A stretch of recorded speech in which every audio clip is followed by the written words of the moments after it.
श्रीरामचन्द्रं शरणं प्रपद्ये श्रीरामदूतं शरणं प्रपद्ये।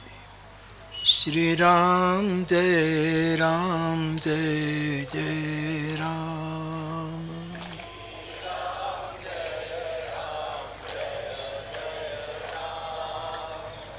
श्रीराम जय जय राम।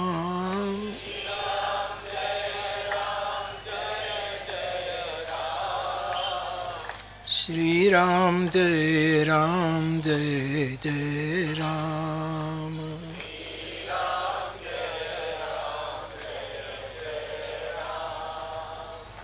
मंगल भवन अमंगल हारी,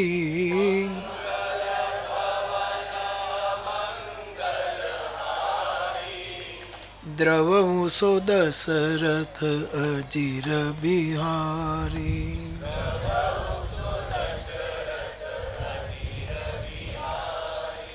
श्री राम जय जय राम।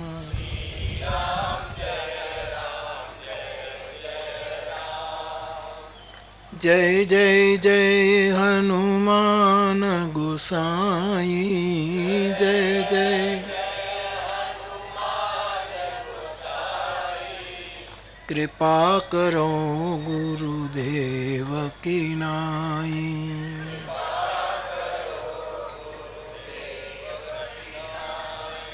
श्री राम जय जय राम।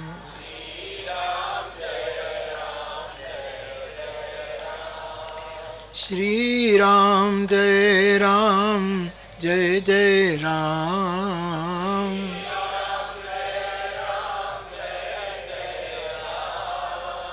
श्री राम जय जय राम।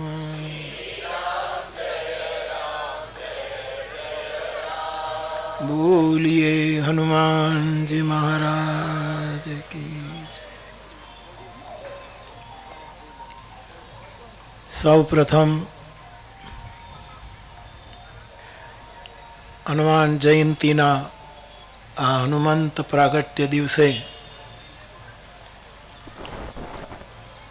हनुमानजीनी समग्र चेतना ने मारा प्रणाम। जेमनी कृपाथी महुआमां संस्कार आश्रम में, सेवा संस्कार आश्रम में आज जेमने 28 वर्ष पूरा थया राम नाम संकीर्तन थई रह्यु छे। एवा प्रेम भिक्षुकजी बापूना गुरुदेव काश्मीरी बाबाना एमनी चेतना ने मारा प्रणाम। प्रेम भिक्षुकजी बापजी ना द्वारा मार्गदर्शन मळ्यु अने महुआ में अखंड राम संकीर्तन नो आरंभ थयो। आटला वर्षों पहला जेम हमणां ज उद्घोषक श्रीए एक नोंध प्रस्तुत करी कि आ संकीर्तन यज्ञ में केटला केटला परिवारोए पोतानी सेवा आपी छे अने छेल्ले आपणो हरीशभाई ए बधाने पण स्मरूं। अने आप सौ जाणो छो, मैं पण अनेक वार आ वात कही छे, फरी दोहराऊं कि 28 वर्ष पहला आ स्थान में अपना ए वखतना लोकलाडीला नेता छबीलदास मेहता एने अन्य महुआना आगेवानो नी उपस्थिति में आ संकीर्तन यज्ञनो आरंभ थयो। अने भगवत कृपा के लगभग बधी ज हनुमान जयंती नी संध्याए मने आ लाभ मळे छे। कदाच एकाद वखत चूकायुं एवुं कंईक थयुं छे, हूँ भूली गयो होईश, ને કોઈ પ્રોગ્રામ આપી દીધો હશે, પરંતુ આ લાભ મને મળે છે. વર્તમાન ટ્રસ્ટીઓ, સેવકગણ, મહુવાના સૌ ભાઈ બહેનો અને વારાફરતી નિરંતર સંકીર્તનમાં પોતપોતાનો સમય અને ચિત્ત આપતા સંકીર્તનકારો, એ બધાને પણ હું નમન કરું છું. મને કોઈ એક પ્રશ્ન પૂછ્યો કે બાપુ તમે દર વખતે એમ કહો છો કે મારે રાતના 2-3 વાગે એક વખત અહીંયા આવવું છે કે સંકીર્તન કેવું ચેક કરવા નહીં.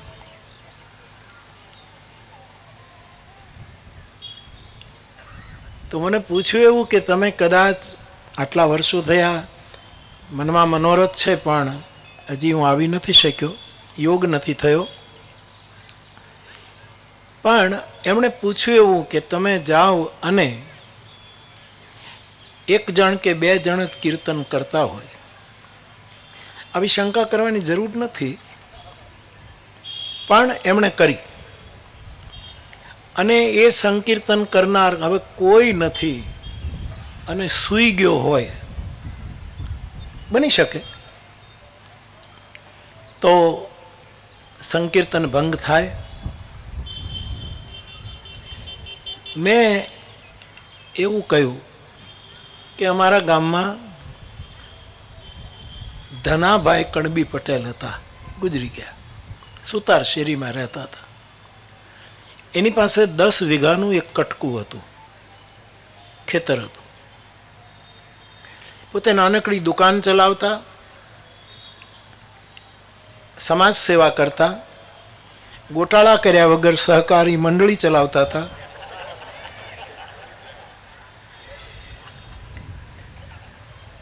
અને એનું ખેતીનું કામ, જ્યારે પહેલાં તો ચોમાસાની એક જ આપણે ખેતી કરી શકતા હતા, એમાં દાળિયા રાખે અને બધું કરાવે.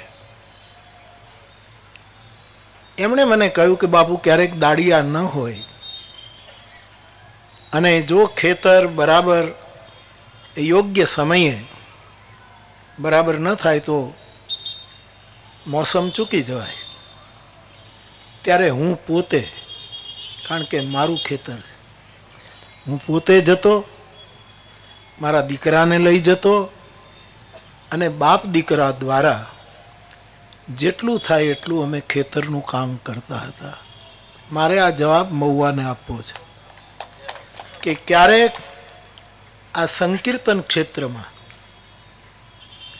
રાત્રે કીર્તન કરનારા 1-2 ભાઈ બહેનો કદાચ સૂઈ ગયા હોય, બની શકે, તો અહીંયા કીર્તન કરવા માટે કાશ્મીરી બાબાની ચેતના અને પ્રેમ ભિક્ષુકજી બાપુની ચેતના, કારણ કે ક્ષેત્ર એની જવાબદારી છે, એણે ઊભું કર્યું છે, ઉદ્ઘાટન મેં કર્યું છે.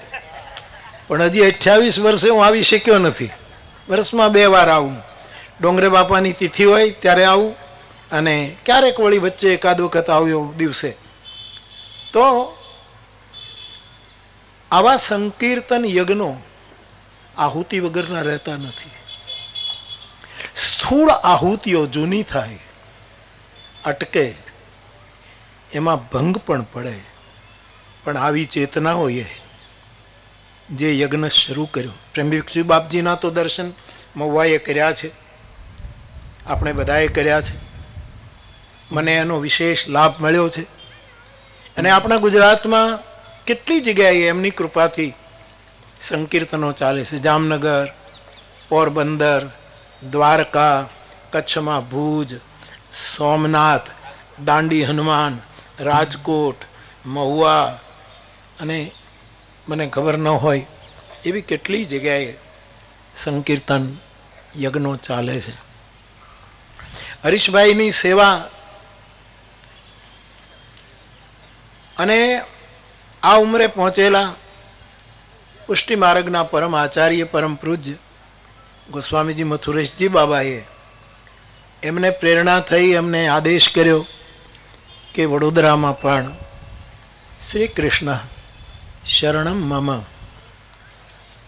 એ પુષ્ટિ માર્ગીય અષ્ટાક્ષર મંત્રનું સંકીર્તન શરૂ થાય. આમ તો મંત્રનું સંકીર્તન ન થઈ શકે, શાસ્ત્રીય પ્રતિબંધ છે.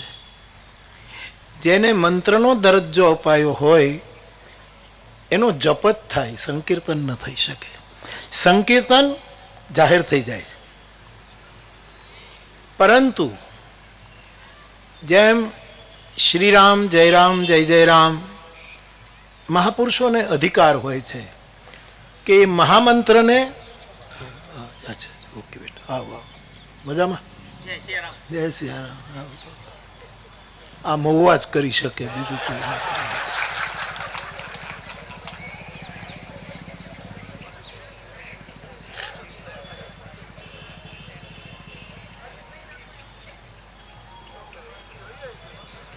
હા એને તો ખાલી મને સંદેશ જ આપવાનો હતો ને, એ તો ગયો. મકાન વગરની બારી નકામી, હળદર વગરની કઢી નકામી, ડાયાબિટીસ વગરનું ગળપણ નકામું, અને કોઈ વ્યક્તિ વગરનો પાટોત્સવ નકામો, એવું એને એમ એનો ભાવ. બાપ તો મથુરેશજી બાબા પરમ પૂજ્ય આચાર્ય, એમને આ વિચાર આવ્યો.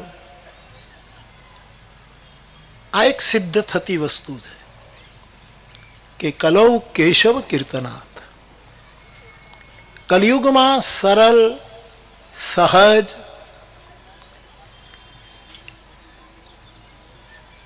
સર્વપ્રાપ્ય, સર્વપ્રિય એવું કોઈ સાધન હોય તો પરમાત્માનું નામ છે. અને આચાર્ય ચરણ એ અષ્ટાક્ષર મંત્રને સંકીર્તનમાં ફેરવી શકે, એને અધિકાર હોય. જૈસે ઉપનિષદનો મંત્ર છે હરે રામ રામ રામ હરે હરે, હરે કૃષ્ણ કૃષ્ણ કૃષ્ણ. મૂળ મંત્ર તો ઉપનિષદનો આ છે, પણ એને સંકીર્તનમાં ફેરવવા માટે એક મહાપુરુષ બંગાળ અને ઓરિસ્સાની ભૂમિ ઉપર નીકળ્યા, અને તે ગૌરાંગ ચૈતન્ય મહાપ્રભુ. એમને થયું કે આ સંકીર્તન જાહેરમાં સંગીત સાથે ઉર્ધ્વબાહુ થઈને નર્તન સાથે આ મહામંત્રનું સંકીર્તન થવું જોઈએ, પણ મંત્રનું સંકીર્તન થઈ શકે નહીં. એટલે એણે મહાપુરુષોને અમુક અધિકાર શબ્દ વાપરવું તો ઠીક નહીં, પરમાત્માએ એવી એને કૃપા કરી હોય છે કે એમાં પરિવર્તન કરી શકે, અને એમણે આ મહામંત્ર ઉલટો કરી નાખ્યો. હરે રામને બદલે હરે કૃષ્ણથી શરૂ કરાવી દીધો. તેથી ચૈતન્ય પરંપરામાં આ મહામંત્ર આ સંકીર્તન રૂપે હરે કૃષ્ણથી શરૂ થાય છે. તો શ્રી કૃષ્ણ શરણમ મમ એ મંત્ર છે, પણ આચાર્ય ચરણ એને સંકીર્તનમાં ફેરવી શકે, અને એવો એનો આદેશ છે. એટલે પછી અને 1 વર્ષમાં સંઘવી પરિવાર ત્યાં સંકીર્તન હોલ બનાવશે, અને વડોદરામાં પણ સંકીર્તનનો આરંભ થશે. કારણ કે પૂજ્ય આચાર્ય ચરણને પણ એમ લાગ્યું, કારણ કે આ તો ભાગવતના શબ્દો છે ને, કલૌ કેશવ કીર્તનાથ.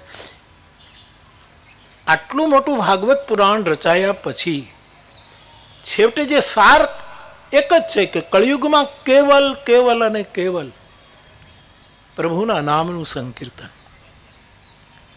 એ એમણે પકડ્યું, અને વડોદરામાં પણ એ શરૂ થશે. આ વિચારને અને આચાર્ય ચરણને મહુવામાંથી પ્રણામ કરું છું. હરીશભાઈ આવું કાર્ય કરતો જ રહ્યો છે.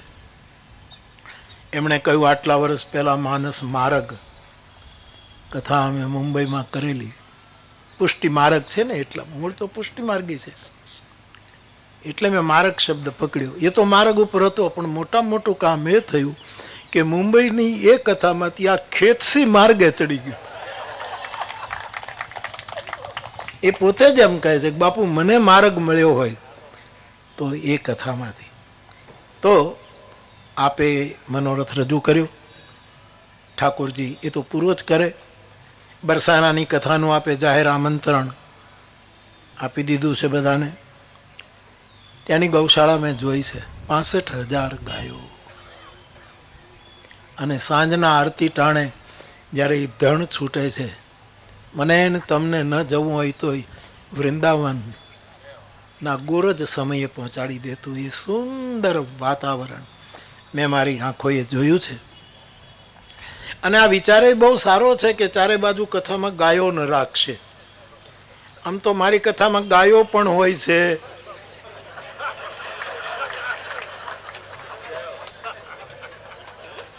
કારણ કે બધા જ હોય છે ને, એટલે ટૂંકમાં સર્વનો સ્વીકાર છે કથામાં. પરંતુ મૂળ તો ગો માતાના ચરણ ધૂલીના સ્નાન સાથે આપણે એ કથા ગાઈશું. એ મનોરથ એમની બધી જ વિત્તજા, તનુજા, માનસી સેવા. હરેશભાઈના વખાણ કરવાનું કોઈ મારે કારણ નથી. એને ખબર છે, મને ખબર છે, અને તમને ખબર હોવી જોઈએ. ખબર નહીં પડે તો મોડા પીડ્યા ગણ્યા છો. બાકી કોઈ પણ છોકરો કામ કરે છે. મહુવાની જ્યારે સિવાય કોઈ પણ યમુનાના પ્રદૂષણ મુક્ત કરવા માટે, યમુનાનું કરવા માટે કામ કરે. કેટલા કામ કરે છે. ધંધો ક્યારે કરતો હશે મને ખબર નથી, પણ એના સત્કર્મને લીધે ધંધો સારો ચાલતો હોય એવું લાગે છે. અને આવો સારો ચાલતો રહે એવી અષ્ટસિદ્ધિને નવનિધિ દેનારો મારો હનુમાન એમને આશીર્વાદ આપે. એટલે મારી પ્રસન્નતા આ રીતે વ્યક્ત કરું છું. રામ નામ મારે અહીંયા પ્રવચન નથી કરવું, મારા 2-3 મારા અનુભવ કહેવા છે. પ્રવચન તો કર્યા જ કે આટલા વર્ષોથી કરીએ, પણ 3 અનુભવ મારે કહેવા છે કે આપ સુધી એ વાત પહોંચે તો કદાચ આપને પણ નામ શું કહેવાય એનો વિશેષ પરિચય પ્રાપ્ત થાય. પહેલા તો રામ શબ્દ બ્રહ્મ જે છે એમાં 3 આવી જાય. રામ લખવું હોય તો ર, પછી કાનો કરવો પડે, રા, અને પછી મ. આમ રામ લખીએ છીએ. આ રામ શબ્દ બ્રહ્મમાં 3 આવી જાય. રકારમાં રામ છે, કાનામાં કૃષ્ણ છે. કાનો એટલે કનૈયો, અને મકારમાં મારો મહાદેવ છે. તમે એક વખત રામ લો તો રામ, કૃષ્ણ અને મહાદેવ 3નું સ્મરણ આપણા ભીતર શરૂ થાય. એટલે વડોદરામાં કૃષ્ણ નામ જપાય એ પણ રામ નામ જ છે. કોઈ જગ્યાએ રામ નામ જપાય તો એ પણ કૃષ્ણ અને મહેશના નામનો જ પુકાર છે. તો એક તો આ છે કે રામમાં 3 પરમ તત્વો છુપાયેલા છે, સમાયેલા છે. એને પ્રગટ કરવાના હોય છે. સૌ પ્રગટત જીમી મૌલ રતન તે. મહુવાની ઝવેરી બજારમાં આપણે જઈએ તો હીરા હોય, માણેક, જે કંઈ ઝવેરી બજારમાં હોય એનું મૂલ્ય, એ હીરો ક્યારે આપણને હીરો લાગે? જ્યારે એનું મૂલ્ય પ્રગટ થાય અને એ ઝવેરી કરી શકે. તો નામરૂપી, મીરાના શબ્દોમાં કહું તો રામ રતન છે. એવો જે હીરો રામ નામ છે, કૃષ્ણ નામ, શિવ નામ, દુર્ગા નામ, જે તમારે નામ રાખવા હોય મને કોઈ તકલીફ નથી.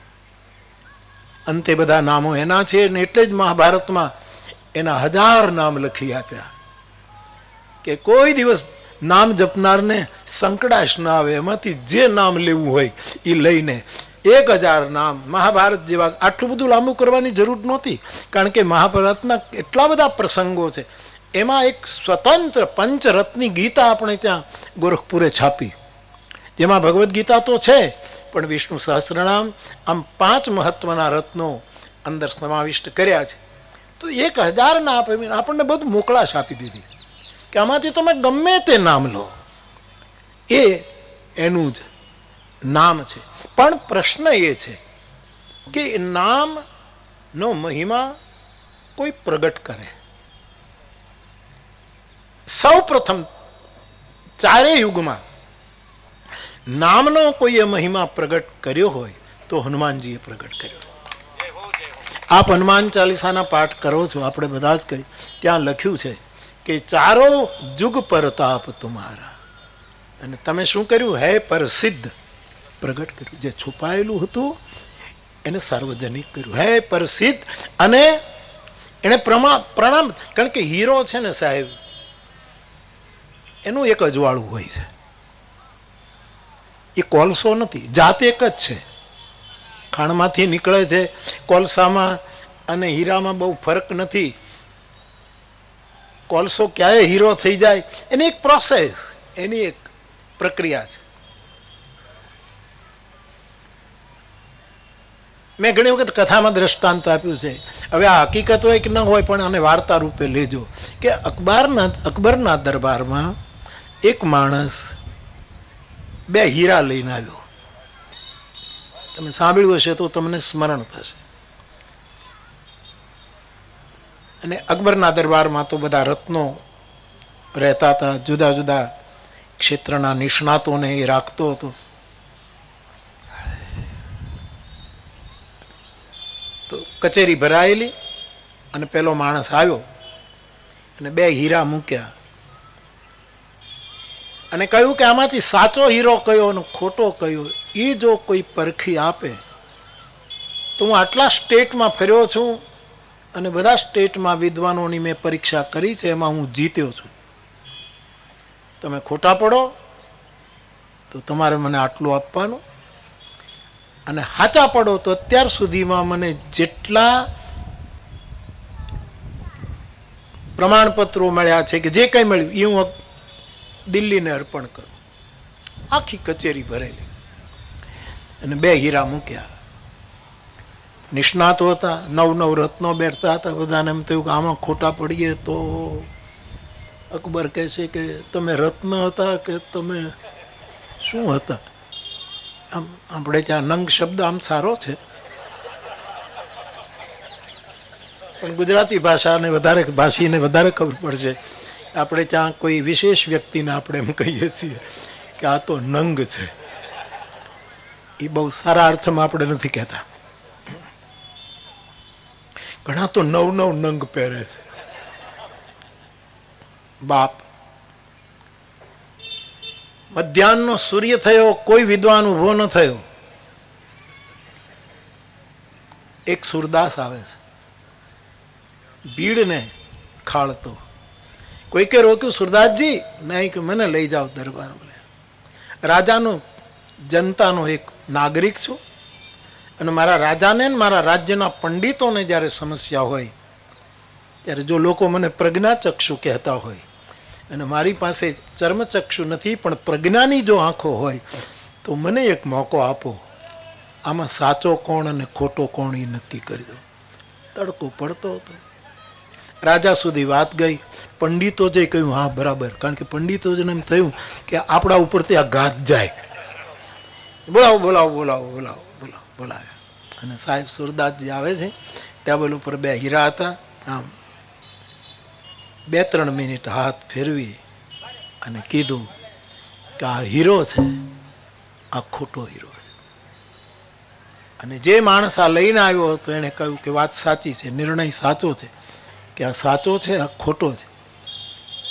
અકબરે જિજ્ઞાસા કરી કે સુરદાસજી બતાવો કે આ તમે નક્કી કેમ કર્યું કે તડકામાં તપી જાય એ ખોટો હીરો અને ગમે એવો તડકો આવે તો એ જેનું શૈત્ય હટે નહીં સાચો. સમાજમાં પણ આ જ છે. સમાજમાં કોણ હીરો કે ગમે તેવી મુશ્કેલીઓ આવે તો પણ તપે નહીં. સદગુરુ ऐसा कीजिए जैसा पूनम का चांद, तेज करे પણ તપે નહીં. તેજ તો કરે પણ શીતલ અજવાળું આપે. તો હનુમાનજીએ રામ નામનું જે રત્ન છે, હીરો છે, જે છે, મહામણી છે.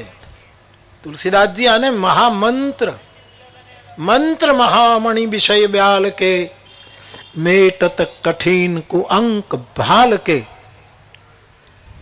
એને સૌ પ્રથમ ચારેય યુગમાં ચારો યુગ પર તાપ તુમારા હે પ્રસિદ્ધ સાર્વજનિક કર્યું, જગતમાં રામ નામને જાહેર.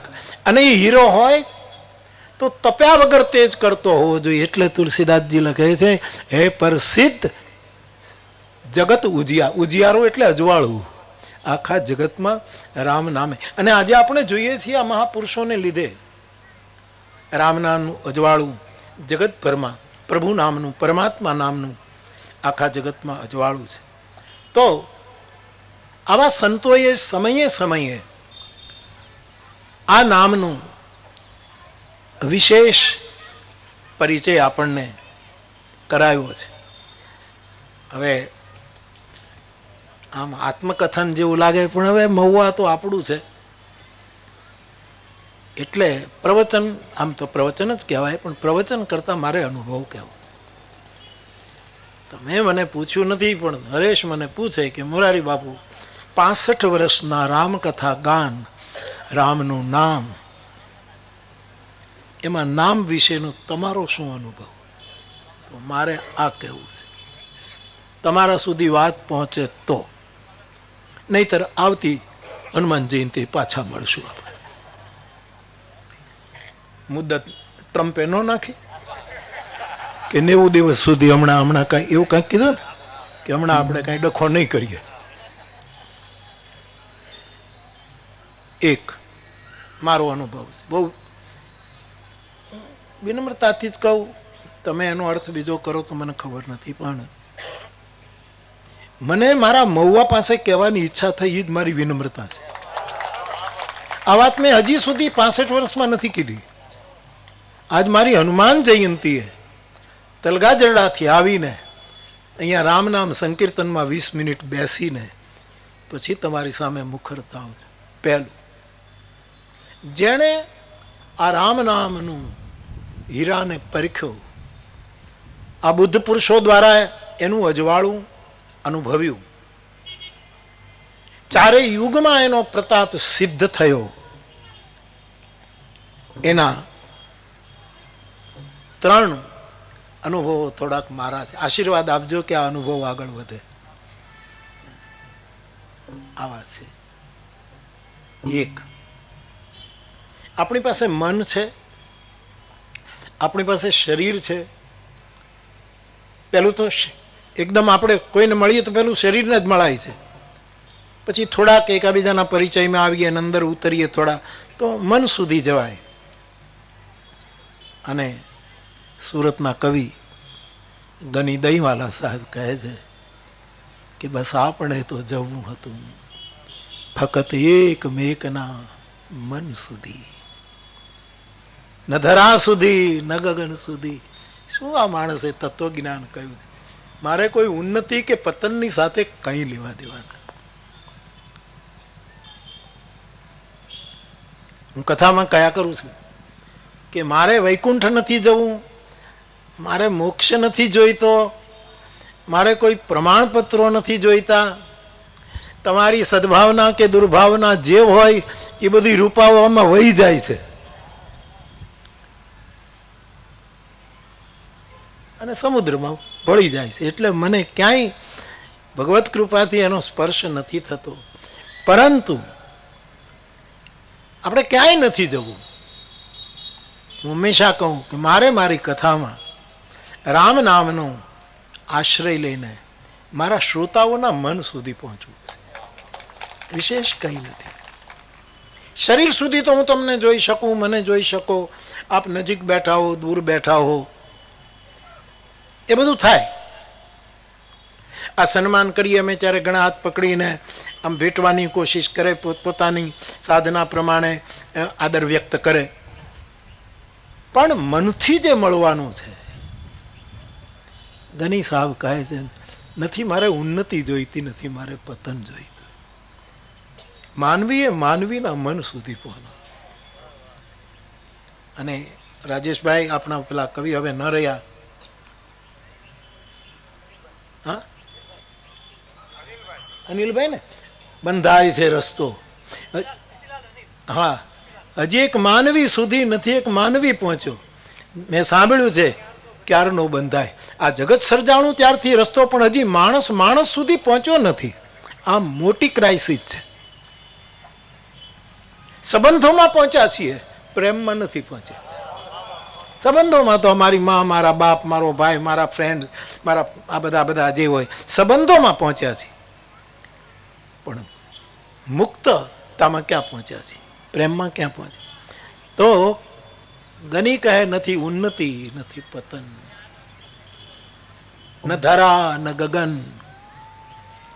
આપણે તો કેવલ એકાબીજાના મન સુધી પહોંચવું હતું.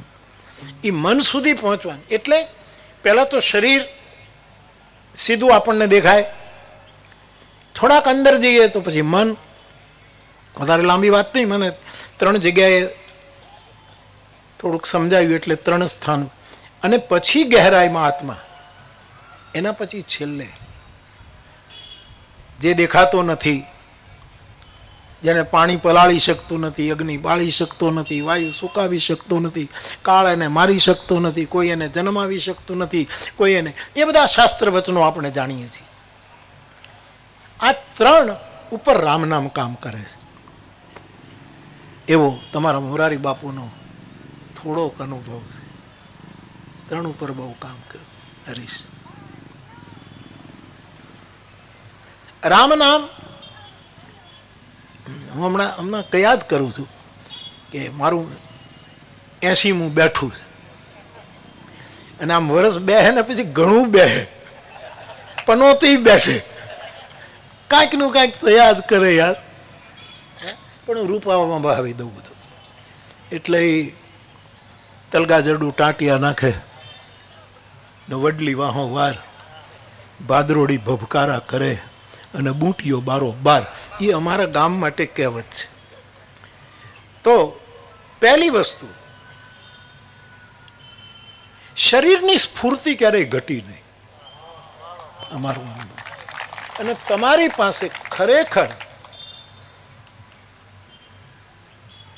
આ ચર્મચક્ષુમાં મોતિયો ન આવ્યો હોય, લેન્સ લગાવતા હોય ને તમે ભૂલી ગયા હો, અથવા તો નંબરના ચશ્મા પહેર્યા હોય, જે હોય એ બધું જો બરાબર હોય તો મારા શરીરની સ્ફૂર્તિ જોયા કરજો. આની પાછળ કોઈ પરિબળે કામ કર્યું હોય, એક હરિનામ. હમણાં હું આર્જેન્ટિનાથી પ્લેનમાં બેઠો, 30 કલાકે તલગાજરડા પહોંચ્યો. બધા નવાઈ લાગે કે બાપુ અમે થાકી જઈએ છીએ. એટલે અમારા વખાણ નથી કરતો, અને કરવું તો એમાં તમારે શું? હું મારા કરું એમાં તમને તકલીફ શું કામ થાય? ઓશો રજનીશજીને કોઈએ કીધું કે તમારી આજુબાજુમાં બધા આવા માણસો બેઠા છે, કોઈ પીવે છે ને કોઈ ખોટા નાચે છે ને કોઈ કોઈના ગળામાં હાથ નાખે છે ને કીર્તનને નામે આમ પડી જાય છે ને આમ છે ને. આપણે અહીંયા આવું થતું, કીર્તન કરતા કરતા એકબીજા ઉપર પડી જાય છે, ખોટા. પણ એ પણ એક ભાવ છે, આશ્લેષ છે.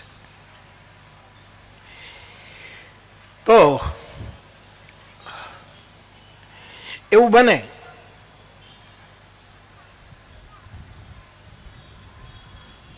કહું કે ન કહું? મને સારા શ્રોતા મળ્યા છે એટલે બધા.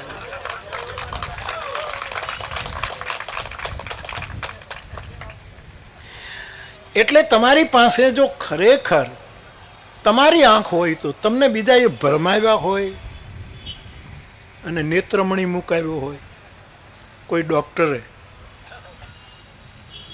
કોઈ હોશિયાર માણસે તમને ભ્રમિત કર્યા હોય, તો વાત જુદી છે. તો તમને 80 વર્ષે પણ મારી સ્ફૂર્તિના દર્શન થશે. હજી હું વ્યાસપીઠ ઉપર રાસ ગરબા લઈ શકું છું.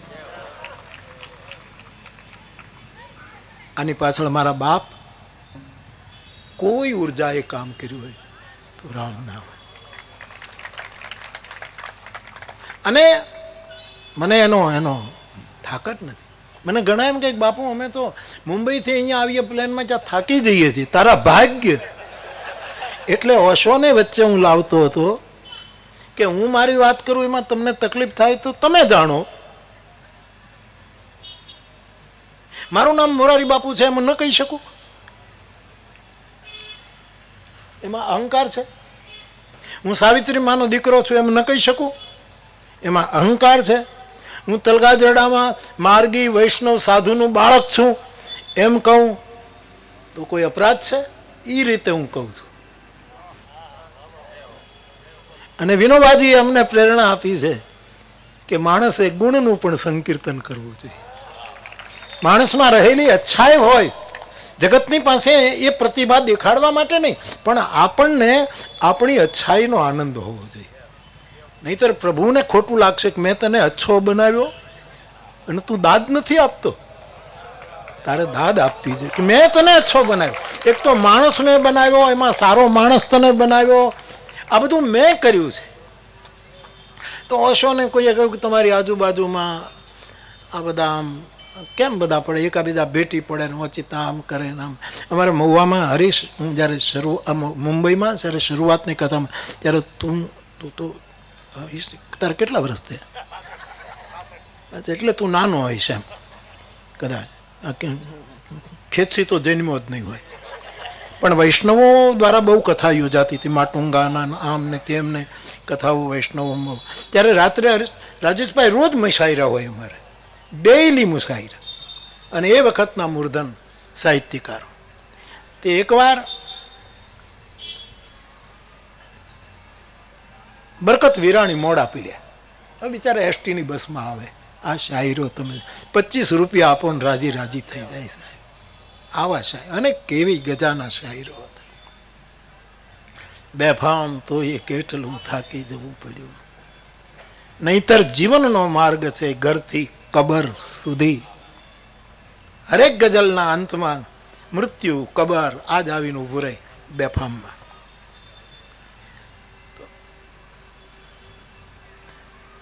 તો એ બસમાં આવ્યા તો એ સમયસર પહોંચી ગયા.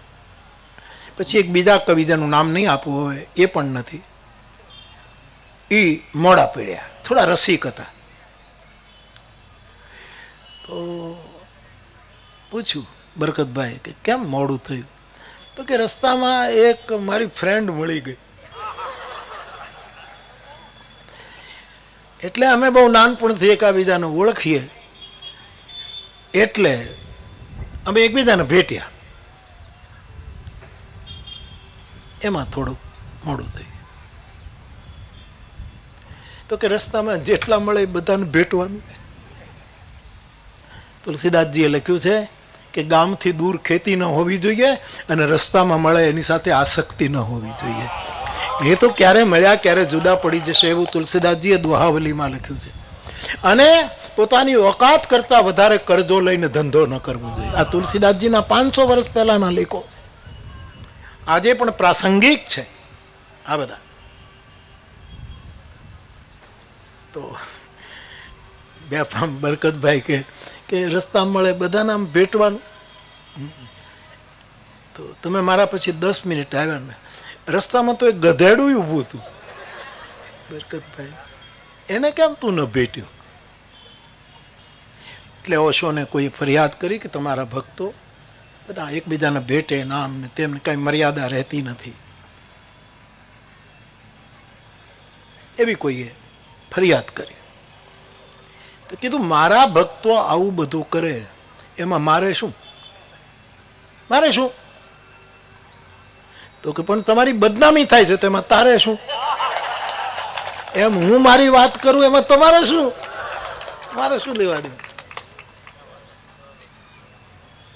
શરીરની સ્ફૂર્તિમાં મારો અનુભવ રામ નામ છે સાહેબ. આ જો નીકળી જાય તો હું ખખડી જાઉં. આપણી સ્ફૂર્તિને અંગ અંગ ઢીલું પડે સાહેબ. જોનારા થાકી જાય છે. સમયનો આટલો ડિફરન્સ હોય બધાને, પેલું લાગે. પણ અમારા દાણીભાઈ અમારી સાથે હોય, એ મને 15-16 કલાકની ફ્લાઇટ હોય, જેવી લાંબી ફ્લાઇટ હોય તો મને તરત જ કહે, લ્યો બાપુ ગોળી લઈને હવે હોઈ જાઓ. પણ મેં કીધું તમે મને ગોળી વગર આવડે છે સૂતા? મારી માએ મને જે બાળા ગોળી પાઈ છે, આપણા ગામડામાં બાળક જન્મે ત્યારે માડીઓ બાળા ગોળી આપે, અને છતાં એને સુવડાવી દેવા માટે હાલરડું નહોતું છોડતી. હાલરડું ગાતી ગાતી બાળા ગોળી આપે, અને એમાંય ક્યારેક તો અડધી રકાબીમાં ઘસીને અડધી જ આપે, અને બાળક ઘસઘસાટ. એટલે હું એને કહું, એને લાગણી કે બાપુ આરામ કરે, તો બાપ પહેલું શરીરની સ્ફૂર્તિ એ રામ નામના કારણે આવે છે એવું હું કહી શકું. મારો ખોરાક બહુ સારો છે, હું બધા વિટામિન્સ લઉં છું. આ વિજયભાઈ મને બધું લખી આપે છે કે તમારે સફરજન ખાવું, બપોરે કેળું ખાવું, રાતે પોપૈયું ખાવું. આવું કાંઈ હું એનું માનતો નથી. ક્યારેક ક્યારેક મને કહે બાપુ તમે 5 મહિને કે 2-3 મહિને તો કાંઈક ચેક કરાવો, એની સતત આ ઉંમરે તો. પણ એ જાણે છે કે હું કાંઈ બધું એવું બધું ખાવું, મારું જે હોય તે. પણ હરિનામ આહાર અમારા નિંબાર કઈ પરંપરાનો, જ્યારે અમારી વૈષ્ણવ પરંપરામાં તમે કે આહાર શું તમારો, તો આ જ જવાબ આપવો પડે, હરિનામ આહાર. આપણી ગંગા સતી એ જ વાત કરે, જેને સદાય ભજનનો આહાર, આ જ વાત કરે. શરીર પછી આવે મન. તમારે મનનો ઉત્સાહ ઘટાડવો ન હોય તો રામ નામ લો. નહીતર શરીર ગમે તેટલું સ્ફૂર્ત હોય પણ મનમાં જો ઉત્સાહ ન હોય તો માણસ થાકેલો રહે. ઉત્સાહ. પેલા જૈન મુનિશ્રીએ કહ્યું ને સૌરભ શાહને કે ભાઈ શરીરની ઉંમર થાય તો ઉર્જા ઘટે પણ મનનો ઉત્સાહ ન ઘટવો જોઈએ. મારો એ થોડોક અનુભવ છે કે કથા કહેવાનો, તમને મળવાનો, 2 જ કામ કરું છું. આ ટ્રેક ઉપર જીવન ચાલે છે. એક રામનું નામ અને બીજું થાય એટલું રામનું કામ, આ 2ના ઉપર. અને હમણાં થોડા વર્ષથી તો લંકા કાંડમાં ધર્મરથ હંકારું છું. ચારે બાજુ લંકા કાંડ છે, ચારે બાજુ બધું ચાલતું હોય, અને એમાં મારો સૌરજ ધીરજ જય રથ આકાશ સત્યશીલ દ્રઢ ધજા પતાકા. અને ત્યાં લખ્યું છે ધર્મરથમાં કે એનો સારથી કોણ? ઈશ ભજન સારથી સુજાના, પ્રભુનું ભજન. એટલે મનનો ઉત્સાહ નથી ઘટતો, નહીતર માણસ ડિપ્રેસ થઈ જાય ને. હમણાં જો આ પ્રદીપને બધાને કહેતો તો, આ નિલેશને ત્યાં અમે પધરામણી કરવા ગયા, 500 અમારે આપવા પડ્યા. એણે તો મૂક્યા હતા.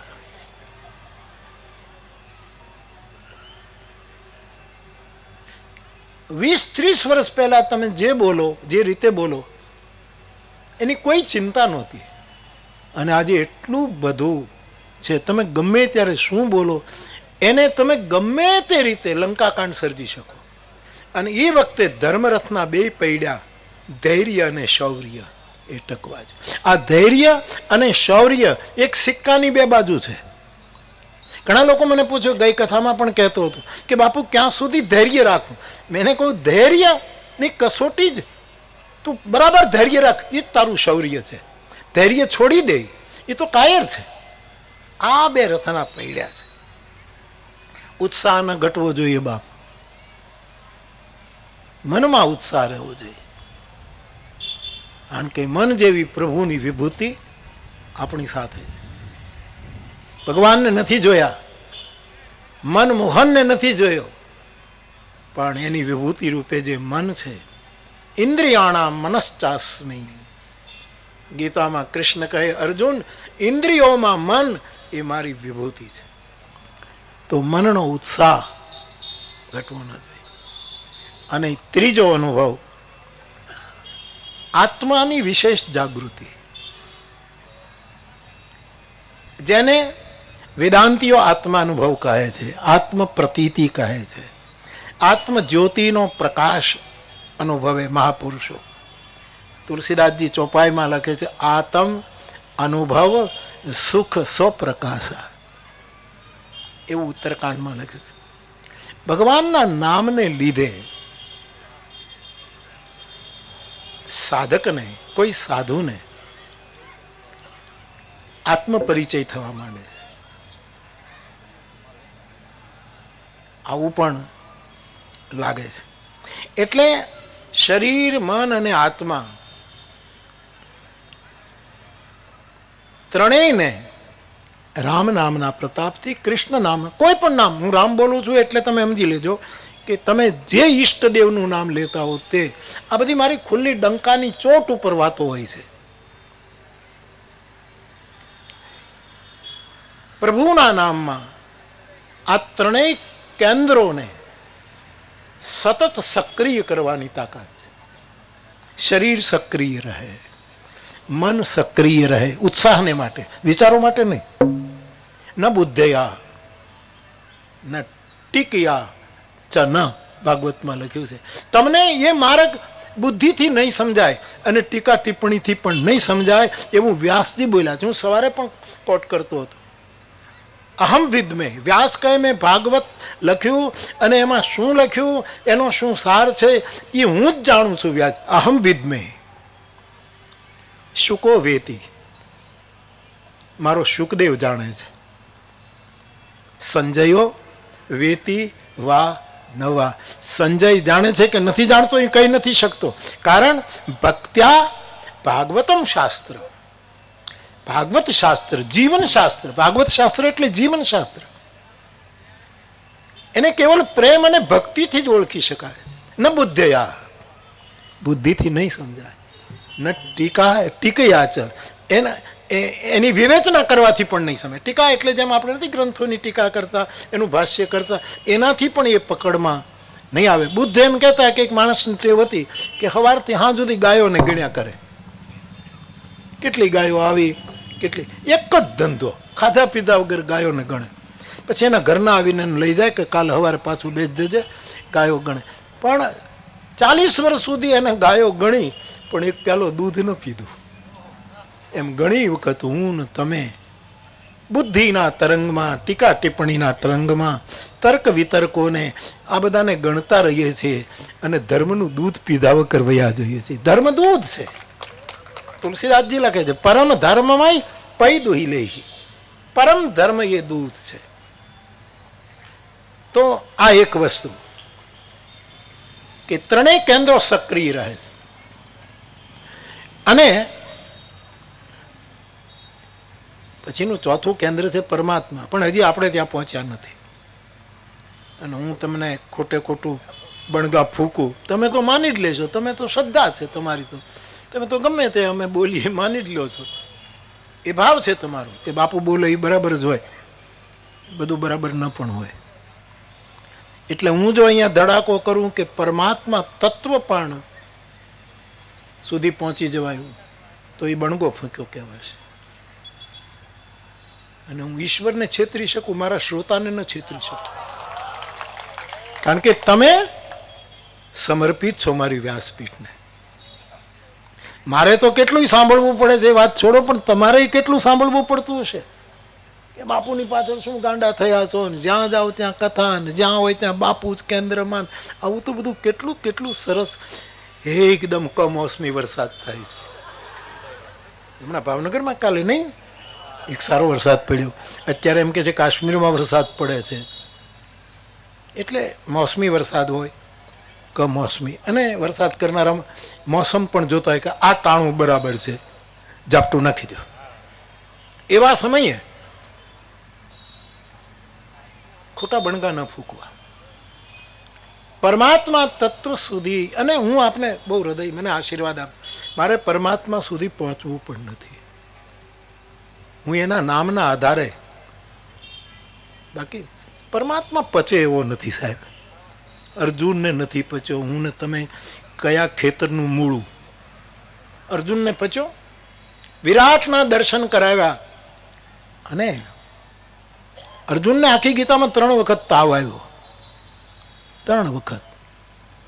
એક તો શરૂઆતમાં આ બધાને સગાને કેમ મારું, આમાં મારે ન મરાય ને ત્યારે તાવ આવ્યો.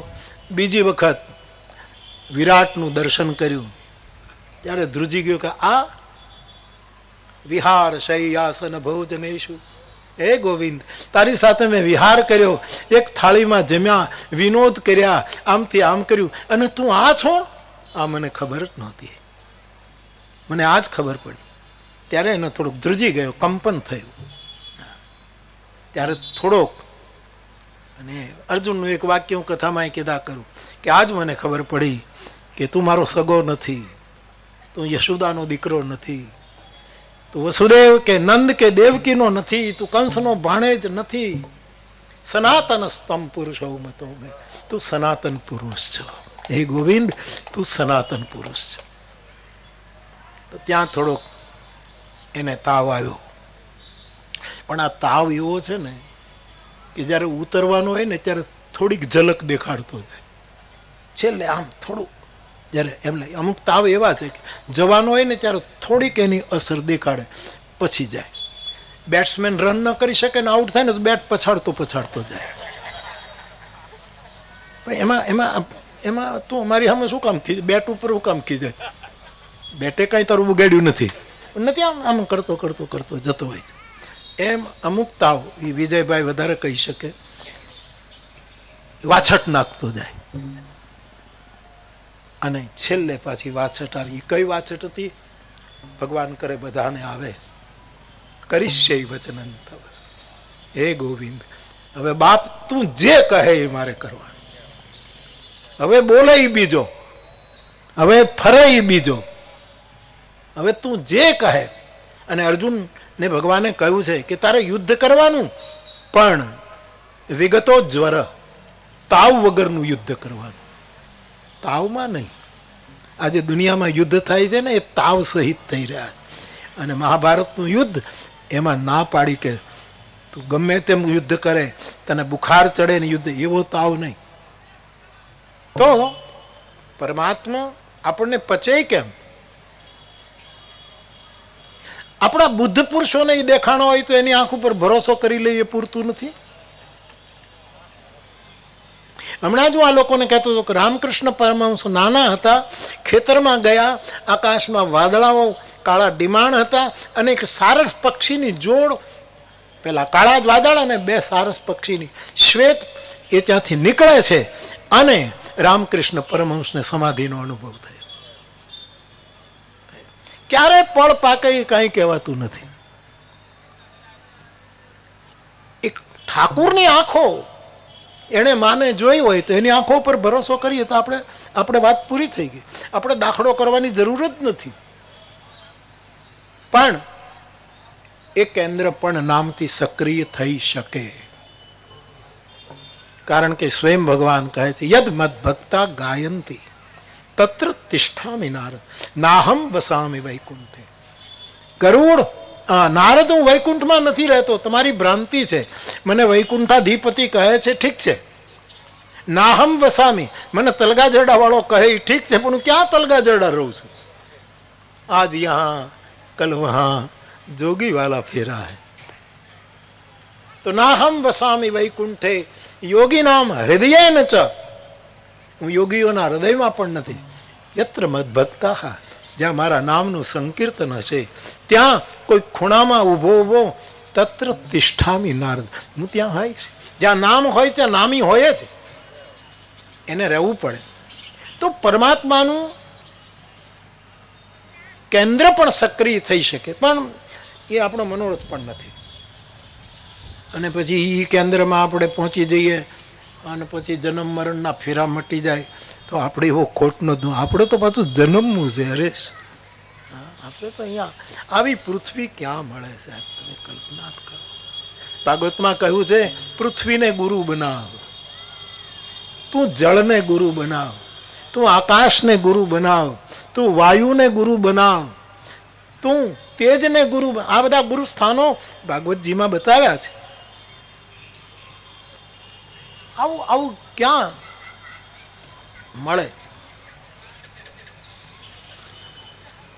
એટલે રામ નામના પ્રતાપથી મહાપુરુષોના અનુભવો એમ કહે છે કે પરમાત્મા તત્વ પણ સક્રિય કરી શકાય અને થતું હોય, પણ મારી પહોંચ ત્યાં સુધી નથી અને મારે ત્યાં જવું પણ નથી. આ એક વાત. બીજી વાત,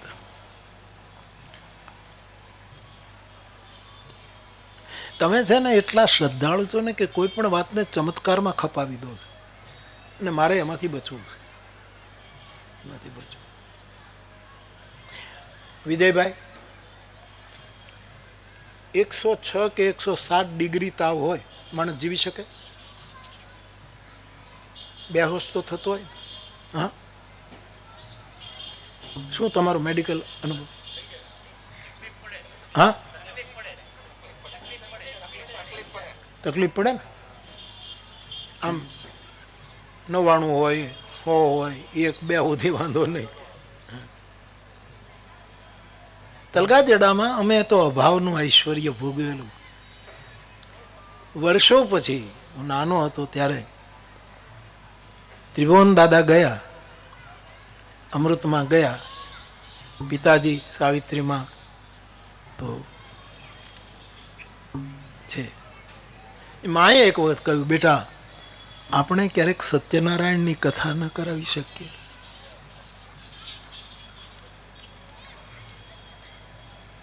મને ક્યાં ખબર હતી કે માને સત્યનારાયણની કથા કરાવવાનો મનોરથ છે, પણ હવે મને ખબર પડી કે એનો દીકરો સત્યનારાયણની કથા 65 વર્ષથી કરે.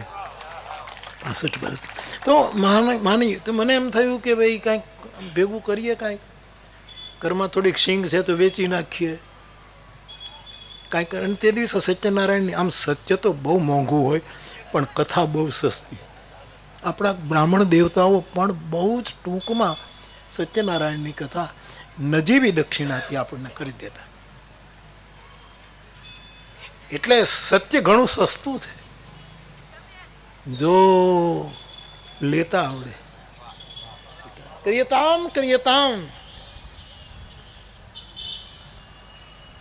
આપણે ત્યાં ખરીદો, તમે ખરીદો. કુતોપી લભ્ય, ગમે ત્યાંથી મળો. આનો ભદ્રા કર્તવો જંતુ, તમને જ્યાંથી સત્ય મળે તમે લઈ લો, ગાંડી બાંધો.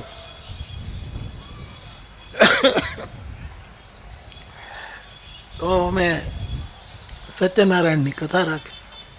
આ વાત પણ કદાચ પહેલી વાર કહું છું. ઘરમાં તો કાંઈ હતું નહીં. આપણે ત્યાં લગ્ન ગીતોમાં ગવાય કે ઘરમાં નહોતા લોટા ત્યારે શીત તેડાવ્યા મોટા. હવે ઘરમાં કાંઈ નહીં અને એક નાનકડી થાળી જેટલો તો રવાનો શીરો કરીને વેચવો પડે. અને મને તાવ આવ્યો. બીજે દિવસે પૂનમ હતી ને સત્યનારાયણની, ને મને ભયંકર તાવ આવ્યો. એ પ્રભુદાસ બાપુએ કીધું કે સત્યનારાયણની કથા આજે નથી રાખવી, તું સાજો થઈ જાય પછી આપણે કરીએ બેટા, ને તું આમાં ધ્રુજે છે. ને એ વખતે અમારા જગજીવન દાદા વૈદ હતા, જે ભાગવતના કથાકાર હતા, પંડ્યા જગજીવન દાદા વૈદ હતા. એની કથા મેં ભાગવતની સાંભળેલી. એ મને ગીતા સમજાવતા. એક સારા વૈદ હતા. એને બોલાવ્યા ને એમણે જોયું ને હું આખો ધ્રુજવું ને એને એમ થયું કે ભાઈ આ તો બહુ. અને ત્યારે પેલા થર્મોમીટર ને બેટર ને એવું. વૈદ કહે એટલી ડિગ્રી સાચી. સદગુરુ વૈદ વચન બિસ્બાસા એણે કીધું. અને એણે કીધું પણ કે નાના કઈ બહુ વાંધો નથી, પણ તાવ બહુ છે, આ બહુ છે. અને આ મારો અનુભવ નથી, તાવ મારો અનુભવ. પ્રભુદાસ બાપુએ કીધું કે મહુવા લઈ જઈએ બળદગાડીમાં નાખીને ને કથા પછી કરશું. પણ સાવિત્રીમાં કીધું કઈ હજી તો 6 કલાક બાકી છે ને, સાંજે કથા છે ને. હા, અને ખોળામાં માથું રખાવીને સતત રામ નામનો જપ કર્યો છે. અને તાવ ઉતરી ગયો કે ઓછો થયો કે મને ખબર નથી, પણ સત્યનારાયણની કથા થઈ ગઈ. રામનું નામ સત્યમાં ભંગાણ નથી પાડતું, અભંગ રાખે છે આપણને, અભંગ રાખે. પણ આ તો આપ મારા છો એટલે હું વાત કરું છું. આવો પણ એક અનુભવ છે.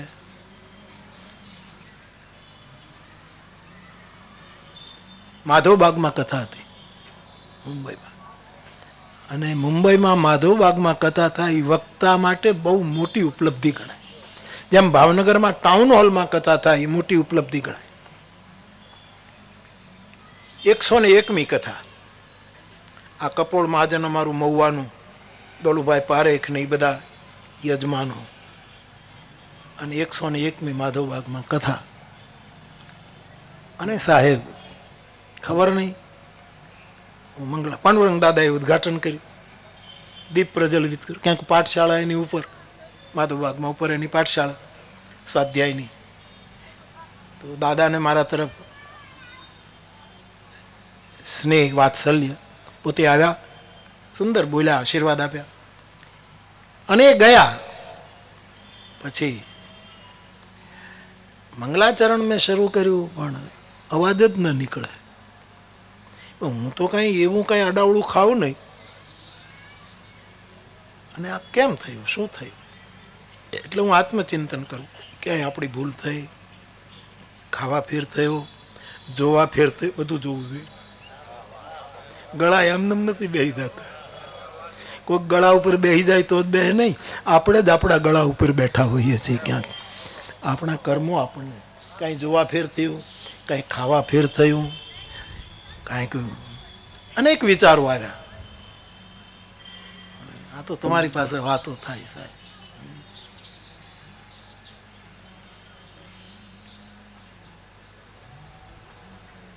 અને આંખમાં આંસુ આવ્યા, અને મેં એક જ મિનિટ માટે એમ કીધું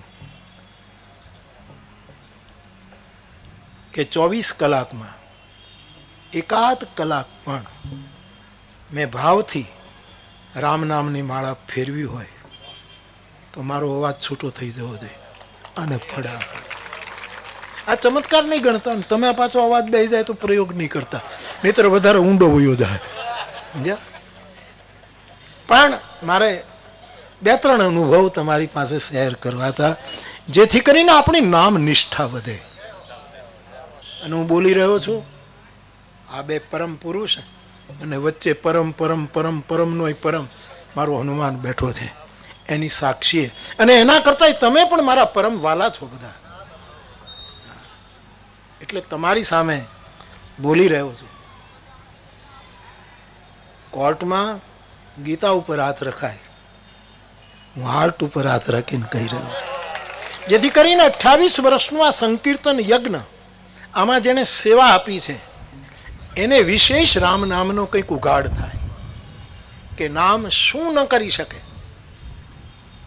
અને ફરી એક વખત રિક્વેસ્ટ, આને ચમત્કારમાં ખપાવતા નહીં, આને પરચામાં ખપાવતા નહીં. આવું શક્ય છે. પણ આજ સવારે હું પણ બોલ્યો છું કે ચીલા ચાલુ જિંદગી જીવે છે, એને ખબર નથી કે આના કરતાં પણ કંઈક એક જુદું જીવન હોય છે, જેને આધ્યાત્મિક જીવન કહેવાય, જેને ભજનાનંદી જીવન કહેવાય, જેને ગુરુ નિષ્ઠાનું ભજન કહેવાય. એ પણ એક જગત છે.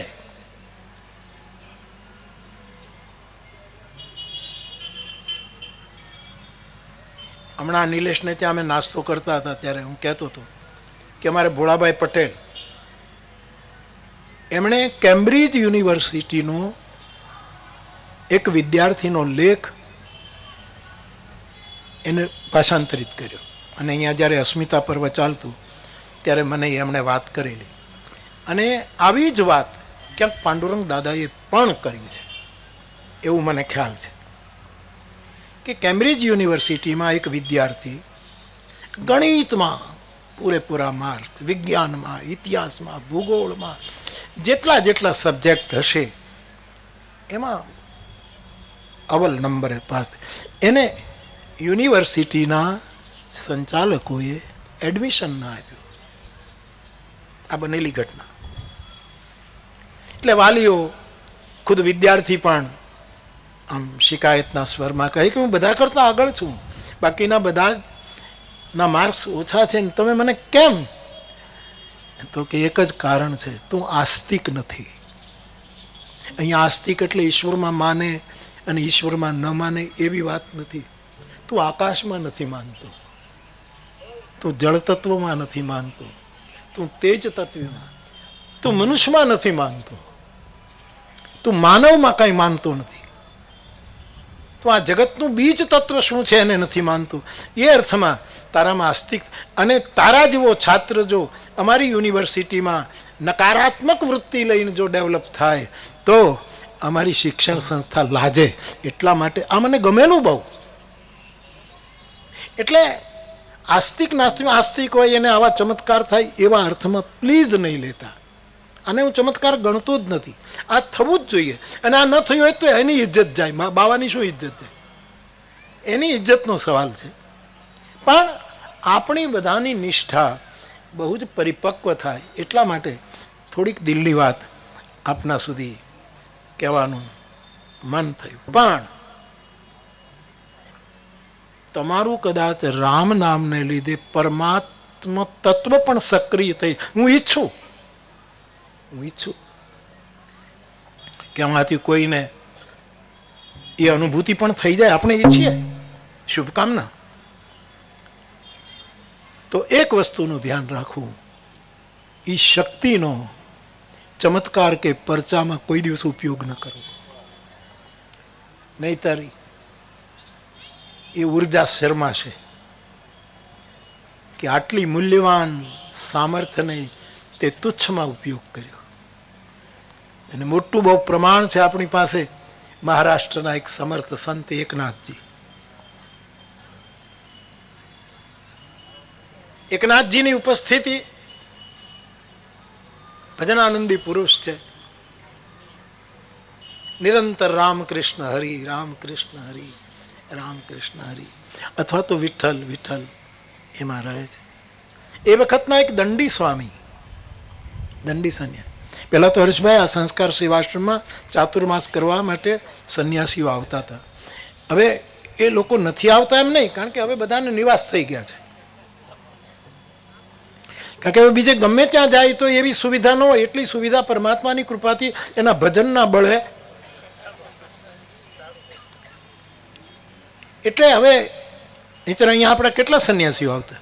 અને આ અનુભવ મેં મારું તમને, ત્યારે છે ને આપણો આ રેલના પાટા હતા, આ ખૂણા ઉપર અમે રહીએ, બરાબર, અને વચ્ચે રેલવેના પાટા હતા. હું સાયકલ લઈને જાઉં તો આપણે હાંફી જતા, એટલા ઊંચા હતા. પછી તો આ મ્યુનિસિપાલિટીએ બહુ કર્યું અને રેલવે લાઈન જ આપણી બંધ થઈ ગઈ. બંદરથી જે ટ્રેન જતી એ બંધ થઈ, પછી બધું પાડીને સીધો રસ્તો કરી નાખ્યો. પણ એ પાટા. અને સેવા સંસ્કાર આશ્રમમાં એક સાઉથના દંડી સ્વામી ચાતુર્માસ કરે. એવા વેદાંતી હતા, સાઉથના હતા, એટલે શ્યામવર્ણ. એ રોજ વોક કરવા રેલવે લાઈન ઉપર નીકળે. અને હું સાંજે અહીંયા મહુવામાં જ્યારે રહેતો ત્યારે સંધ્યા પૂજા કરીને ફળિયામાં હિંચકા ઉપર બેઠો હું, ને ઘણા ભાઈ બહેનો આવે ને અમે મળીએ ને બેઠીને વાત કરીએ. કોઈ કવિ આવે, કોઈ વિદ્વાન આવે, કોઈ બેઠા બેઠા ચા પાણી પીએ, બીજું શું કરવાનું. તે હું એને જોઉં, એ આમ રેલવે લાઈન ઉપર નીકળી રહ્યો છે. પણ એ જ્યારે નીકળે ને ત્યારે આમ આમ આંગણામાં જોતા જાય. એક દિવસ એ આમ રેલવે સ્ટેશન તરફ જવાનું જે ટ્રેક હતો, રેલવે લાઈન, ત્યાંથી પાછા હાથમાં લાકડી રાખતા દંડી સ્વામી છે આવ્યા. અને ડેલો ખુલ્લો હતો એટલે આવે. હું તો ઊભો થઈ ગયો. સ્વામીજી નમો નારાયણ, હરિઓમ, હરિ, પધારો પધારો પધારો. તો બેઠા નહીં. મેં કીધું ચહેરો કંઈક જુદો છે અને હાથમાં લાકડી છે.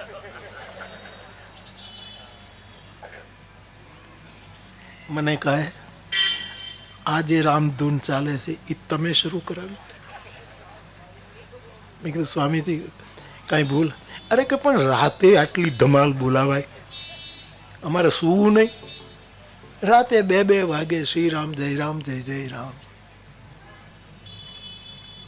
સંકીર્તન એવું હોવું જોઈએ કે અડોશ પાડોશીઓને નુકસાન ન થવું જોઈએ, એના વિશ્રામમાં ખામી ના. તો સ્વામીજીને બિચારા એ વહેલા સૂઈ જાય, પછી એને એટલે નારાજ નહીં પણ કે થોડું ધીમું વગાડે અથવા તો રાતે માઇક ન વગાડે તો ન સારું. એટલે મારી પાસે એટલે એને આટલું જ કીધું, ઉદ્ઘાટન તમે કર્યું હતું. મેં કીધું મેન છબીલદાસ મહેતાએ 2 કર્યું. હું સમજી ગયો સ્વામીજી, હું સમજી ગયો છું, ક્ષમા કરો. મેં રામકૃષ્ણભાઈ એ બધાને એમ કીધું કે આપણે રાત્રે માઇક બંધ કરાવી આપણે, અને એ તો કીડીના પગના ઝાંઝરના અવાજ નહીં સાંભળે છે સાહેબ, એવું કબીર સાહેબ કહે છે. તો એ આપણે ધીરે ધીરે પછીથી રાત્રે આવું બધું કર્યું. તો આ પણ વાત રહી. તો એકનાથ મહારાજ એમાં એક દંડી સંન્યાસી સ્નાન કરીને જાય છે અને ગધેડું મૃત્યુ પામેલું. અમુક છોકરાઓ શરારતી એ લોકોને મશ્કરી સૂજી. સ્વામીજીને કીધું તમે સંન્યાસી છો ને યોગી છો ને આ છે ને તે છે ને, આ ગધેડાને જીવતું કરો. અને સાહેબ દંડી સંન્યાસીએ આ બનેલો પ્રસંગ છે, આવું શક્ય છે. પણ એકનાથજીએ નારાજગી વ્યક્ત કરી છે, એટલે હું નારાજગી વ્યક્ત કરું છું. કમંડળમાંથી પાણી લઈને એણે ગધેડા ઉપર છાંટ્યું છે અને જે કંઈ મંત્ર બોલ્યા છે, ત્રયંબકમ જજામહે સુગંધિમ પુષ્ટિમ વર્ધનમ ઉર્વારુકમિવ બંધનાત મૃત્યોર્મુક્ષેય મામૃતાત, એમ કરીને 2-3 વાર. અને સાહેબ ગધેડું જીવતું થયું. કેવા કાળમાં આપણે જીવીએ છીએ, ગધેડા જીવતા થઈ જતા હતા.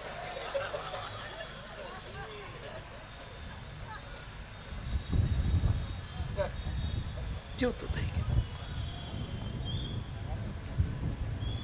પેલા જેણે મશ્કરી કરી એને પ્રણામ કર્યા, ગધેડાને જીવત દાન મળ્યું. એકનાથજી મહારાજને ખબર પડી અને સ્વામીજીને કહ્યું કે શક્તિ હોય એને ઈશ્વરની નિયતિમાં વિક્ષેપ ન કરાય. તમારું ભજન છે સ્વામીજી, તમને દંડવત કરું બાપ, પણ ભજન તો મેં એ કર્યું છે. પ્રકૃતિનો જે નિયમ છે, નિયતિ જે નિર્મિત થયેલી છે, તમે ગધેડાને સજીવન કર્યું મને ગમ્યું, પણ આ ભજનની જે ભજનનું સામર્થ્ય છે એને ઈશ્વરનો કાનૂન તોડીને તમારે દેખાડી દેવાની જરૂર નહોતી. અને દંડી સ્વામી એકનાથજી ભજનાનંદી મહાપુરુષ એને પ્રણામ કરી રોકી લીધા. નહીં સ્વામીજી આપ તો હવે મારે શું કરવું? ને એકનાથજી બહુ જ કઠોર બોલ્યા છે, પ્રાણ છોડી દો. અને ઇતિહાસ છે સંન્યાસીએ પ્રાણ છોડી દીધો. અને વિરોધીઓ તો દરેક કાળમાં હોય. એ વખતના બ્રાહ્મણ સમાજે વિરોધ કર્યો, કારણ કે એકનાથજી એને ગમતા નહોતા. કોઈ નામદેવ, કોઈ એકનાથ, કોઈ જ્ઞાનદેવ, કોઈ નરસિંહ મહેતો, કોઈ મીરા, સમાજ ક્યાં સહન કરી શક્યો છે? લાભ બધાને લેવા છે, શુભ કોઈને જોઈતું નથી. જો થોડીક સમજ હોય તો લાભને જતો કરજો અને શુભનો સ્વીકાર કરજો. મેં બહુ કહ્યું છે ને મારા અનુભવથી કહ્યું કે દરેક લાભ શુભ નથી હોતો, પણ એક નાનકડું એવું શુભ અનેક લાભોને ગર્ભમાં રાખતું હોય. એટલે રામાયણ કહે છે પ્રેમાંબુ પૂરમ શુભમ, તને મારે શુભ સુધી લઈ જવો છે, શુભ અંતિમ લક્ષ્ય છે. તો વિરોધ થયો છે અને કહ્યું બ્રાહ્મણ સંન્યાસીનો તમે મૃત્યુ કરાવી નાખ્યું, એટલે સંન્યાસીની હત્યા એ બ્રહ્મ હત્યા ગણાશે. સંન્યાસી બ્રહ્મમય રહેતો હોય છે. અને એકનાથજીનો વિરોધ થયો, ઘણી મુશ્કેલી પડી. બધું જ એણે સહર્ષ સ્વીકારી લીધું, પરંતુ વાત વિવેકથી પકડી રાખી કે તમારું પરમાત્મા ચક્ર સક્રિય થઈ ગયું હોય તો કંટ્રોલ કરજો. સ્વામીજીને ઈચ્છા થઈ કે મેં ગધેડાને જીવતું કરવાની મારામાં શક્તિ છે. એ અભરખાએ એનું મોત કર્યું છે. આ અભરખા વાળા પગરખા બહુ નડે છે. ઘણા લોકો નથી લખતા કે મંદિરમાં આવો ત્યારે પગરખા બહાર રાખો, એ તો ઠીક છે, પણ અભરખા બહાર રાખો. મનન આશ્રમ ભરૂચ, તદ્રુપાનંદજીના આશ્રમમાં હું કુટિયામાં હું ગયો તો ત્યાં આવું લખ્યું હતું. મને ગમ્યું. હું ઈચ્છું કે કોઈનું પરમાત્મા, પણ ત્યારે બહુ ધ્યાન રાખવું પડે. પછી આવા ચમત્કારો શરૂ થાય, આવા પરચા શરૂ થાય, લોક ભ્રમિત થાય. પરંતુ હું એટલું તો ચોક્કસ કહીશ અનુભવ પછી કે એક બીજું જીવન હોય છે જેને હું ને તમે ઓળખી શકતા ન બુદ્ધયા ન ટીકયા ચહ. વ્યાસ કહે હું એકલો જાણું છું ને મારો સુખદેવ જાણે છે, સંજય જાણે છે કે નહીં. આવું નામનું જે વિજ્ઞાન છે, નામનું જે તત્વ છે, એ નામની અખંડ. અને સાહેબ, નાસતો વિદ્યતે ભાવો. અસત કોઈ દિવસ સત ન થાય અને સત કોઈ દિવસ અસત ન થાય. પ્રયત્નો થાય અસત કરવાના કે ફેલાણું, એ પ્રવૃત્તિઓ ચાલે, પણ એ મૂળમાંથી બદલે નહીં. પરંતુ વ્યવહારની દુનિયામાં, લૌકિક જગતમાં ક્યારેક ક્યારેક વર્ષો સુધી અસત્ય ઘૂંટાય તો સત્ય પ્રતીત થવા માંડે. એક ફૂલઝર એક જ છે, પણ તમે આમ આમ આમ કરો તો રિંગ પેદા કરે. એ રિંગ નથી, પણ એને ભ્રાંતિ પેદા કરી લીધી. એક જ છે, પણ આમ આમ આમ કરો તો કેટલા ચક્રો શરૂ થાય. ચારે બાજુ પ્રકાશ છે. પ્રકાશ નથી, ખાલી આટલો જ પ્રકાશ, પણ પ્રતીત જરૂર થાય છે. ચોક્કસ પ્રતીત જરૂર. ઋતુ સંહારમાં કાલિદાસ લખે છે કે મૃગજળને જોઈને જે મૃગલાઓ જે દોડે છે, સૂર્યના સંઘાતને લીધે જે એક નવું જળાશય, જેને આપણે મૃગજળ કહીએ છીએ, એની પાછળ કેવા કેવા મૃગો દોડે છે. કાલિદાસ છે. તો અસત્ય જો વારંવાર રિપીટ થાય તો લોકોને સત્ય લાગવા માંડે. અને પેલી આપણી પંચતંત્રની કે પેલી બહુ જૂની આખ્યાયિકા છે કે એક જણો કંઈક ગાયનું વાછરડું ખરીદીને કે લઈને જાય છે. એમાં 3-4 ચોર મળી ગયા અને એમ કે આ વાછરડું બહુ સરસ છે, આ પડાવી લેવું જોઈએ. એટલે આમ થોડાક અડધો કિલોમીટર ચાલ્યા તો એ 4 જણા હતા. એમ એક ટન ઉપર, વળાંક ઉપર બોલો લઈને નીકળ્યો. એટલે કીધું કે ઓહો હો, આ કૂતરું કેટલામાં લીધું? એટલે કે ભાઈ કૂતરું નથી, આ વાછરડું છે. અરે ના યાર, એ તો તમે અમારી મશ્કરી કરો છો, પણ બહુ સરસ છે, કૂતરું બહુ સરસ, વેચવું છે. અરે પણ કે ભાઈ કૂતરું નથી, અને અમારા ઘરમાં ઘણા છે, હું આને લઈને શું કરું? આ નથી કૂતરું. કે તમારે ન માનવું હોય તો કાંઈ નહીં, બસ એને તો આટલું કરીને પૂરું. વળી 1 કિલોમીટર ગયા એટલે એની જ ટુકડીનો બીજો, ઓહો બહુ સરસ કૂતરો, પરદેશમાંથી લાવ્યા કે ક્યાંથી લાવ્યા છો? પણ પેલો કે ભાઈ વાછરડું છે, કૂતરું નથી. તો કે માનવું ન હોય તો તમે અમારી મશ્કરી કરો. એણે મગજમાં નાખ્યું, ત્યાંથી ગયો. એટલે ત્રીજો એણે એમ જ કીધું. ચોથા પછી એને શંકા પડી, એટલે જોયા કરે કે કૂતરું છે કે વાછરડું છે. અને છેવટે એમ કહે છે કે આ 4 જણા કહે છે એટલે આ કદાચ કૂતરું જ હોય. ફેંકીને વયો ગયો. ઓલા 4 ભેગા થઈને કૂતરું લઈને જતા રહ્યા. ભાષિત થાય છે, બાકી વાછરડું કૂતરું થઈ ન શકે. પણ મારે તો એને આ રીતે તમને કહેવું છે કે અસત્ય વારંવાર રિપીટ થાય તો પણ ક્યારેક સત્ય ભાષિત થાય. 28 વર્ષથી સત્ય રિપીટ થાય છે. શ્રી રામ જય રામ જય જય રામ, શ્રી રામ જય રામ. 28 વર્ષથી આ રિપીટ, અને એ અસત્ય નથી, સત્ય છે. આ એક વખત પરમ સત્યને પ્રગટ કરી શકે, કારણ કે સત્ય છે. અને આપણે ત્યાં પરમ સત્ય સુધી પહોંચવાનું છે. એટલે ભાગવતકાર સત્યમ પરમ ધીમહિ. અમે પરમ સત્યનું ધ્યાન કરીએ છીએ, અમે પરમ પ્રેમનું ધ્યાન કરીએ છીએ, અમે પરમ કરુણાનું ધ્યાન કરીએ છીએ. તો અસત્ય પણ જો આવું ભાષિત થતું હોય તો સત્ય પ્રકાશિત ન થાય, ન થાય. અને એ હું કઈ આમ કોઈ શાસ્ત્રીય શબ્દોમાં જેને અર્થવાદ કહે, અતિશયોક્તિ, એમ નથી કહેતો. મને એમ લાગે છે એટલે કહું છું કે કદાચ અખંડ રામ સંકીર્તનમાં કોઈને જોલું આવે તો આ ચેતનાઓ કીર્તન અખંડ રાખશે, મારો હનુમાન અખંડ રાખશે. કારણ કે આ સત્ય રિપીટ થાય છે, અને તેથી એ પરમ સત્ય સુધી આપણને લઈ જઈ શકે. પણ ધ્યાન એટલું જ રાખવાનું, પેલા દંડી સ્વામી જેવું નહીં કરવું. અને એ કામ એકનાથજીએ પ્રકાશ પાડ્યો છે. વિશેષ કંઈ નહીં કહેતા, આપની સાથે વાતો કરવાની આનંદ આવે. કથાની વ્યાસપીઠ જુદી છે, મારા ઝૂલા ઉપર બેઠો હું એ વાત જુદી છે, આપની પાસે બેઠો હું એ વાત. આ તો બધા આપણા થાણા છે. અમારે સંન્યાસીઓમાં અખાડાવાળા થાણાપતિ હોય, થાણાપતિ એનો દરજ્જો છે, થાણાપતિ.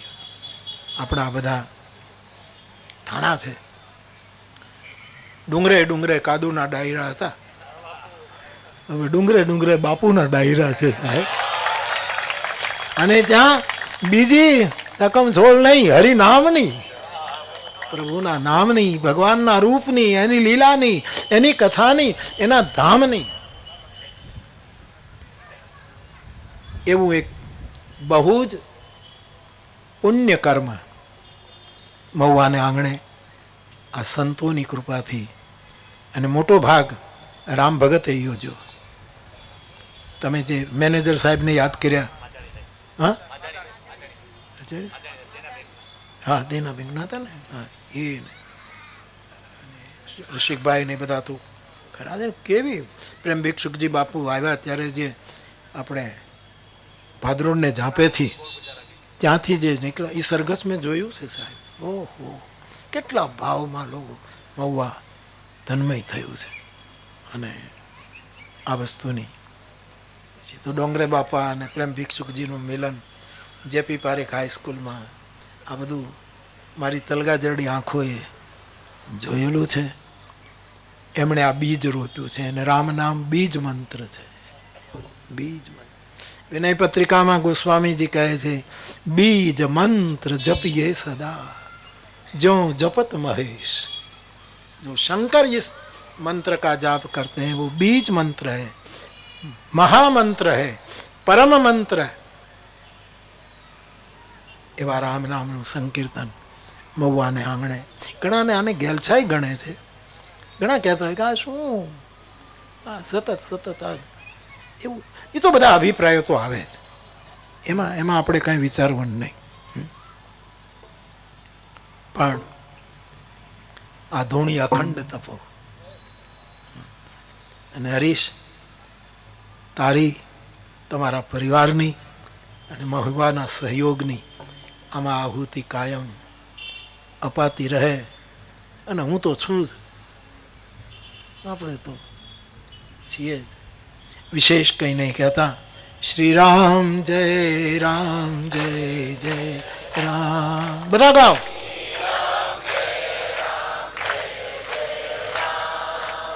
શ્રી રામ જય રામ જય જય રામ. શ્રી રામ, શ્રી રામ જય રામ જય જય રામ.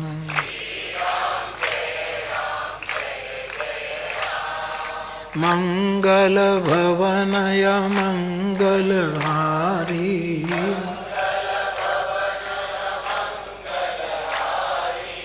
દ્રવભૂષો દશરથ અજીર બિહારી શ્રી રામ જય રામ જય જય રામ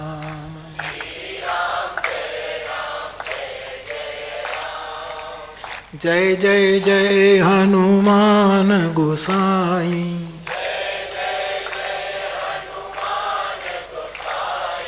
કૃપા કરો ગુરુદેવ કી નાઈ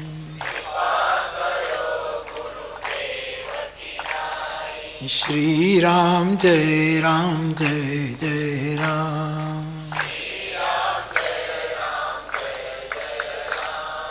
શ્રી રામ જય રામ જય જય રામ શ્રી રામ જય રામ જય જય રામ